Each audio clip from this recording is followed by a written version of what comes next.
ให้มีกำลังใจสู้ต่อไป4วิธีที่จะสร้างพลังใจให้สู้คือ 1. คิดตรงกันข้ามกับความรู้สึกในขณะนั้น ตัวอย่างเช่น ถ้าทุกข์ก็คิดสุข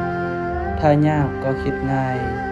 ถ้าเกิดปัญหาก็คิดแก้ไขปัญหา 2. คิดแบบสร้างกำลังใจ เช่น ปลุกปล่อยใจตนเองทุกครั้งที่เกิดความท้อแท้ผิดหวัง ให้ปลอบใจตนเองว่าเราต้องเฮ็ดได้อย่างแน่นอนเราต้องเฮ็ดได้อย่างแน่นอนที่สุดบ่มีคำว่าเฮ็ดบ่ได้ต้องท่องในใจว่าบ่มีบ่เป็นบ่เมื่อยบ่ท้อบ่ทุกข์บ่หนีบ่มีปัญหา 3. คิดแบบมีเป้าหมายในชีวิตเช่นที่แน่นอนต้องมุ่งมั่นเด็ดเดียวหากยังบ่ประสบผลสำเร็จก็จะบ่เลิกความเพียรพยายามจงสู้ต่อไปจนกว่าจะประสบผลสำเร็จ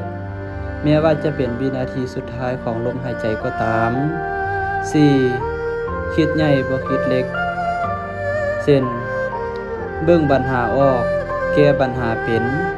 คิดการใหญ่ใส่คนเป็นรู้เห็นตามความถูกต้องปองดองรักษาน้ำใจรักมิตรภาพ